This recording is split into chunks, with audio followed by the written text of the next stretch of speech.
नाज़रीन, आज का ये व्लॉग आप लोगों के लिए देखना बहुत ज़रूरी है क्योंकि आज पीर की शाम है और आज ऐसी बड़ी खुशखबरी सामने आई है जिसे सुनकर आप बिल्कुल हैरान रह जाएंगे। खासकर जो पीटीआई वाले हैं ना, उनके लिए तो ये आज बिल्कुल जश्न का दिन है। नाज़रीन, ये खुशखबरी कहाँ से शुरू हुई? आज एक ब्रेकिंग न्यूज़ नशर हो रही है कि इमरान खान ने मुज़ाकरात के लिए हामी भर ली है और उसका तासुर कुछ इस तरह दिया जा रहा है कि इमरान खान ने कोई आखिर मोमेंट पर आकर कंप्रोमाइज़ कर लिया है और अब उन्होंने अपनी सियासी टीम से कहा है कि भाई आप बस मुज़ाकरात करें, कोई चीज़ ब्रेक थ्रू करें मुझे निकालने के लिए। लेकिन जो फैक्ट है ना, वो मैं आपके सामने रख देता हूँ। ये खबर शुरू हुई शबली फराज साहब के एक बयान से जो कि आज उन्होंने दिया है।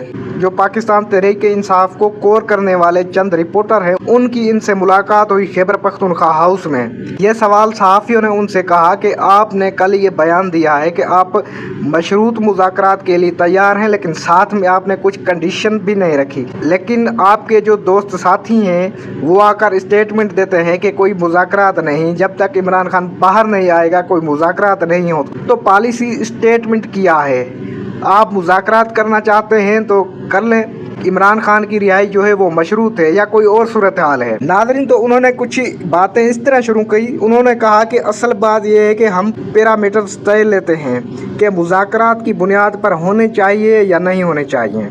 उन्होंने किसी स्टेज पर बिल्कुल आकर ये नहीं कहा कि कोई इमरान खान कंप्रोमाइज़ करने वाले हैं, इमरान खान ने कोई मंजूरी दे दी है मुज़ाकरात करने की, या इमरान खान ने कहा है कि हुकूमत से बातचीत की जाए।